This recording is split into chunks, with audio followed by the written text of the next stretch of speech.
in the past few months, but the roughness and some of the challenges that we went through as an Auburn family kind of culminates in a celebration here today. I want to thank Chris Davis for spearheading this process, and all the other people who have lent an ear and lent a voice. And as we turn this page with the voice of the Auburn Tigers, I also want to thank Andy for being such a gracious Auburn man throughout this process, and understanding and seeing his true sense of self has been incredibly rewarding. And we're super excited about the future of the voice of the Auburn Tigers, and know that Andy is going to represent his predecessors in a very unique way, in a very personal way, in a very passionate way, and represent Auburn to the fullest. So with that, I'll turn it over to Chris Davis. Thank you.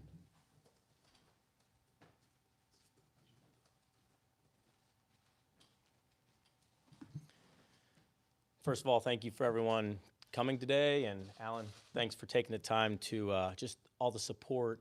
And everyone reached out. There's a lot of people that reached out during the time, and I want to thank everyone who did that, because those thoughts and those words were very important during this process. It has been a very difficult few months since May 25th, and the Auburn family has shown incredible support to the Bramletts and to everyone that knew Rod and Paula, and for that, I'm entirely grateful for that. When it came time to take a step back and was really clear who that person was going kind of to be, because we really took a really thoughtful approach to the process. Andy's ability to connect with people is incredible. He has a high level of integrity, empathy, and trust, and those qualities are hard to find in one human, and he holds all three. The various quotes from all of our coaches and fellow staff have shown the impact that those qualities have imparted to those when he had those moments. And Andy's approach to each broadcast and Auburn event will come with great passion. It will come with great preparation. And with that, you'll see incredible execution. Andy is well respected by Auburn Athletics, the university, the entire Auburn family. He'll be at many different events, and I look forward to seeing him. So it is my pleasure to really look at my guy that I've had a lot of conversation with, Andy Burcham, and introduce him as our next voice of the Tigers.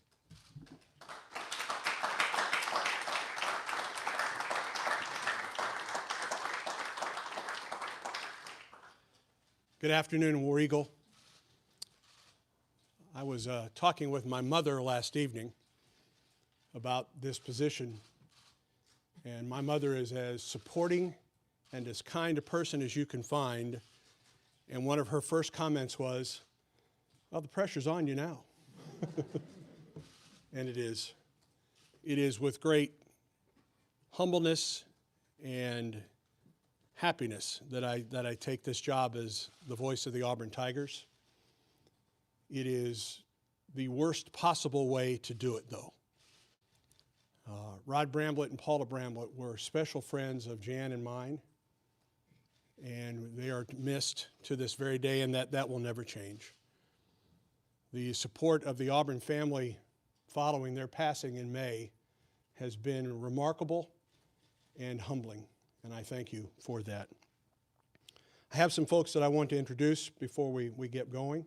My wife, Jan, is a two-time Auburn graduate and has been a rock in my corner for 16 years, 15 of which we've been married. Thank you. I also want to introduce Shelby Bramblett, who is here and is now part of our family in an unofficial way. We love you very much, Shelby, and thank you for being here. Our staff with the Auburn Sports Network, thank you for your support. I look forward to working with you.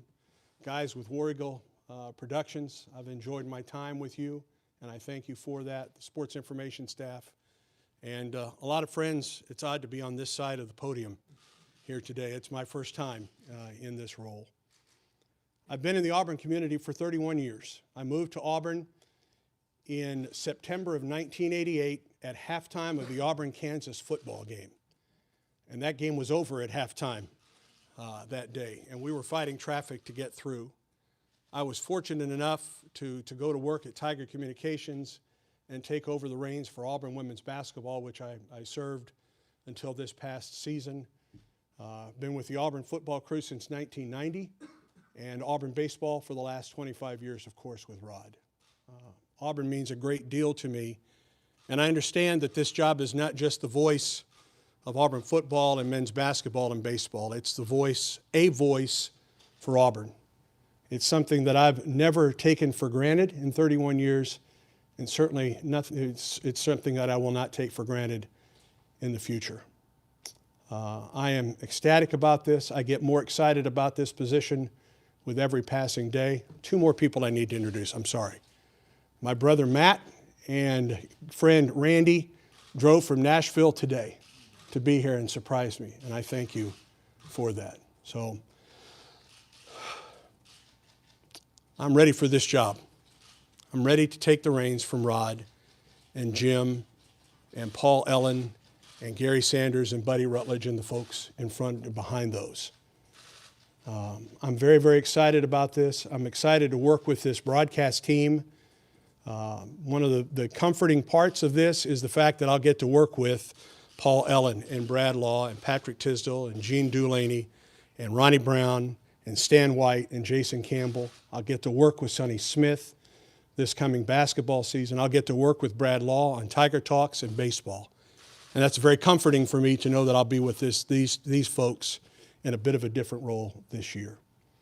I thank Auburn for this opportunity. Thank you, Alan. Thank you, Chris, for this opportunity. I will not let you down moving forward. And with that, I'll take some questions. Andy, congratulations. Thank you. Just, what was, I guess, the interview process like, and then when you were offered this job, I mean, what were you thinking in that moment? I was overwhelmed at the time that the job was offered. It's something that I've worked for, I mentioned in the video, it's something I've worked for since I was 6 years old, and that's really true. And to be at this point of my career and get this opportunity, I'm humbled by it.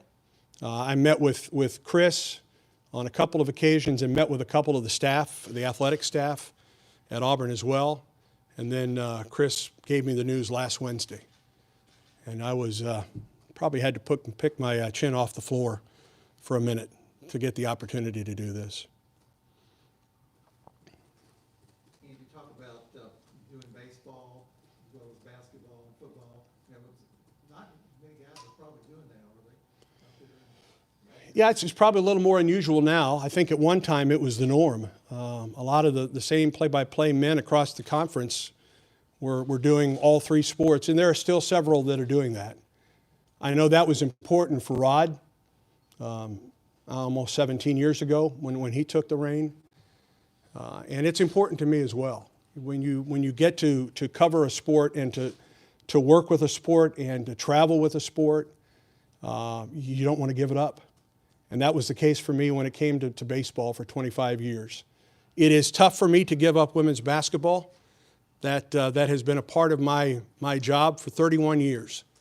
And I appreciate the work that Joe Champy and Nell Fortner and now Terry Williams-Flournoy has done and opened their arms to me as far as that staff is concerned. But it's time for me to move on, and I can't wait to work with Coach Pearl and his staff and that team for the 2019-20 season. So I look forward to working all three. The fact that Brad is going to be on baseball from day one will certainly help in that, and I'll be there as much as I can, and then we'll be there for another trip to Omaha, Nebraska.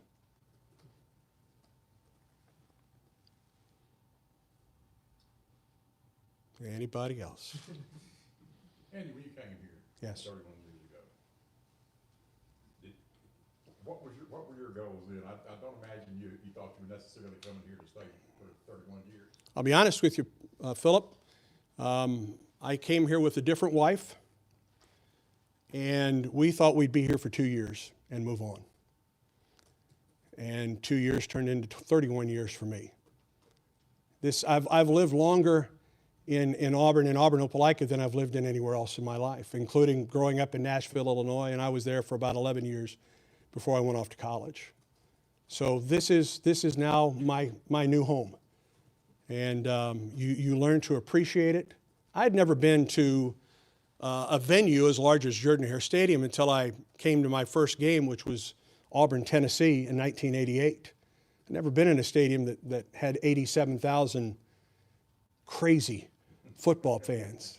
And I quickly learned the passion, the grandeur of a Saturday afternoon or a Saturday evening in the Southeastern Conference, and that's something I certainly and will not take for granted. Andy, will you continue to say touchdown Auburn?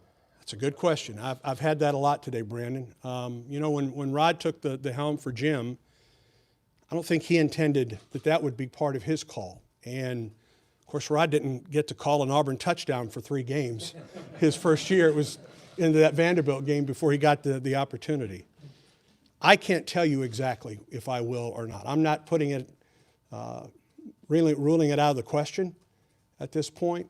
But if I do it, it's going to be something that is organic, so to speak. I'm not going to do it just because Jim and Rod did it. It'll be something that I feel is needed at that point. So I don't know the answer to that right now, Brandon, but I'm certainly not ruling that out at this point. You talked about kind of drawing on the people you listen to your whole life and that radio side of things. Does that make it more exciting that you have this opportunity to be that radio guy that you've always been? When I graduated from high school, underneath my senior picture in the yearbook, it says, to be the voice of the St. Louis Cardinals.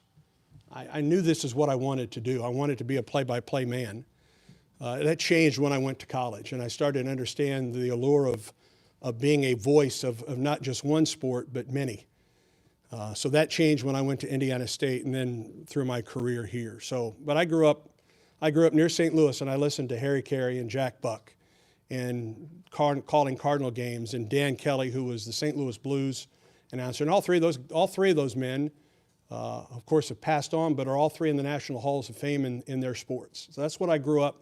Those were my influences growing up. And I've had others in my career. I want to say thank you to Mike Reese, who was my boss in Carbondale, Illinois, and continues to be the voice for the SIU Salukis. He instilled in me an incredible work ethic and doing things right, and his writing he passed on to me as well, and I appreciate that. And then I appreciate the folks that I've been able to work with and continue to work with here. Jim Fife had a great influence on me, especially the way he was able to set a scene on a football Saturday. There was none better. And Rod's passion and his prep work allowed him to make those great calls, the 97 home run by David Ross and kick 6 and the miracle at Jordan Hare. The fact that Rod was prepared, I think, in part, along with his incredible talent, allowed him to make those iconic calls. And I pray that I get the opportunity to do that as well. Rod, and obviously every play-by-play person is a advocate for who he works for. How do you balance as that guy, being an advocate, but at the same time telling the story as it is? You know who you're working for, okay? You know who the majority of the people that are listening are, and you never forget that. I've probably changed in that regard, Philip, a little bit. I mean, when I moved here, I was 28 years old, and I was probably a little more emotional about a win or a loss for Auburn. Not that I don't have passion for how well Auburn plays now, but I probably communicate it in a better way than I did then. I don't think there's any question you're going to know what team I represent. But listen, I appreciate a great play when it's done by anyone, and you'll know that as well. You usually have a lot to say about officiating. I did as well. Do you think he was tougher on officials than you, or you could change that? Rod and Sonny, especially. That was part of their presentation.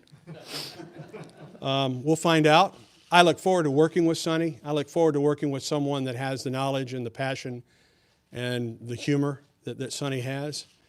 Jay, I don't know. When I've been on the officials in the past, I can't say that I'm real proud of that. I'm not saying it wasn't warranted,